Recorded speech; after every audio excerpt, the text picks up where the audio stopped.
tão temerária. É o que a oposição e o Conselho estão usando como pretexto para a saída do Augusto. E isso, claro, já falamos mais uma vez, né, Ivan? Influencia diretamente a qualidade do trabalho dentro de campo. É o seguinte, tá? Vocês são experientes, mais experientes do que eu. Vou passar aqui a minha experiência, tá? Nenhum profissional que seja contratado para trabalhar no departamento de futebol está preocupado ou se preocupa com a instabilidade política. Com instabilidade política. Não se preocupa. Crise financeira é uma coisa, porque respinga no trabalho do treinador, ou seja, se ele vai ter ou não vai ter os reforços que ele deseja. Isso ele já deve ter acordado com o Fabinho, o que vai ser possível e o que não vai ser possível, tá? Dorival não é um cara de colocar... de fazer muitas exigências, não é um cara nesse sentido. Ele não faz muitas exigências. Ele pede algumas coisas e tal, mas ele trabalha muito com a realidade do clube. Isso é uma verdade. Ele não é um Jorge Sampaoli que pede 100 milhões de reais em reforços, 200 milhões de reais em reforços. Não, o Dorival ele trabalha muito com aquilo que ele tem e se der, ele aceita alguns reforços, tá? Crise financeira é uma coisa porque respinga no trabalho do treinador. Instabilidade política não compete a ele mesmo. Ele não tem absolutamente nada para fazer. Isso ele não controla e nenhum treinador leva isso em consideração. Se o presidente vai permanecer por muito tempo ou não, ele vai tocar o trabalho dele do mesmo jeito. Porque a instabilidade vai fazer o quê? Vai chegar um novo presidente que vai mudar o diretor de futebol, que vai trocar o treinador. Pô, mas aí não dá, né? Não, mas os caras gostam, são vaidosos. E você assume, eu sou o presidente, meu técnico é o Kaká. Você pensa de uma forma antagônica. Aí você assume, não quero o Kaká, porque tudo que é do Bernardo não serve. Oi? Não, mas quantas vezes você viu isso na prática? Ué, em raríssimos casos houve impeachment de presidente, na prática no futebol brasileiro. Então é difícil ter um precedente em relação a isso. Então... Mas você vê na política, por exemplo, chega um novo presidente e muda tudo. Sim, mas aí... Em casos de impedimento de presidentes, houve 2 aí recentemente. Corinthians acabou de trocar de treinador. Tá trazendo o treinador, em tese, mais badalado do mercado. E se de repente o presidente é empichado, vem um novo comandante, esse cara vai trocar todo o departamento de futebol, ele vai causar. Mas quem está preocupado... Depois que você vê um presidente aumentar a dívida em 830 milhões de reais... Cara, isso é uma arena. Pega a Neoquímica Arena. Isso é quase arena, cara.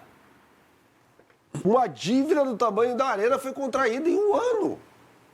Isso é um absurdo administrativo. Isso não pode acontecer.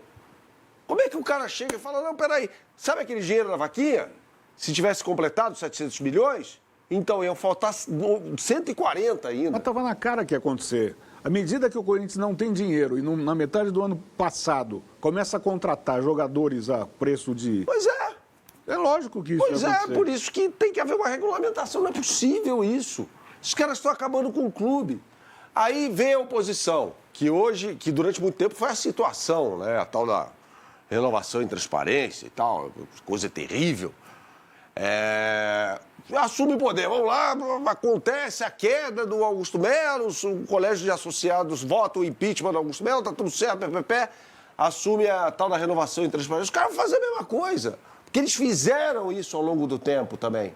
Eles quebraram o clube. Eles te ajudaram o clube a quebrar. Perfeito. E aí chega o novo presidente e manda o clube pro buraco também. Exato. Ainda mais pro buraco. Fala, peraí, tá o fundo do poço aqui, deixa eu cavar mais um pouco, porque não tá legal.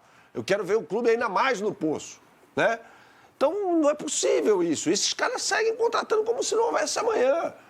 Traz Memphis Depay, traz Carrilho e tal, monta um time para escapar da Série B. E mesmo gastando muito, não consegue armar uma defesa decente. Ou seja, os caras são ruins. Não só administrativamente, como de bola também. Não entendem absolutamente nada de futebol. Gastaram 5 milhões de dólares no Pedro Raul, 4 milhões e meio no Mateuzinho, terceiro reserva 37 do Flamengo. milhões de reais. Assim, é uma coisa... É loucura. É loucura, de fato. Agora, quando eu coloco aqui sobre a questão do treinador, tá? Eu concordo com tudo isso que o Berna falou.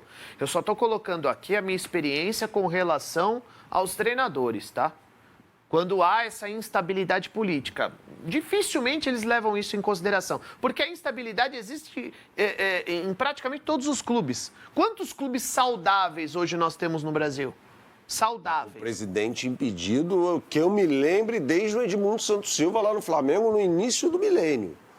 Presidente impedido, teve o caso do Carlos Miguel Aidar no São Paulo. E aí ele renuncia, né? Que ele renuncia e muda tudo. Muda tudo. E muda tudo. E, o treinador dele era o Doriva. Era o Doriva. E aí o Doriva cai. Sim. Né? Então, os precedentes são esses. O Doriva não tinha... Ele ficou 7 jogos. E assim, não tinha tamanho para ser preservado, né? Se é o Muricy no comando, muda o presidente. O Muricy não cai. Que é o que eu acho... Não sei. Voltando ao Corinthians, quem garante que se o Augusto Melo cair amanhã, o Fabinho Soldado continua? Quem garante isso? Pode chegar um novo presidente e falar, não, quero um vice de futebol, um diretor de futebol. O Corinthians não tem vice de futebol, né? Um diretor de futebol estatutário, como era o Rubão. Aí vira bagunça. Mas desde quando é sério? Mas desde quando é sério, Ivan? Não, mas aí é a bagunça da bagunça, né? Mas já está institucionalizada não é a pensar bagunça. no time, cara. Não Mas é ninguém pensar. está pensando. Alguém está pensando no clube. Quando você aumenta a dívida em 830 milhões em um ano, alguém está pensando no clube. Não, ninguém tá pensando no clube. No e o bem, vizinho tá passando pela mesma situação.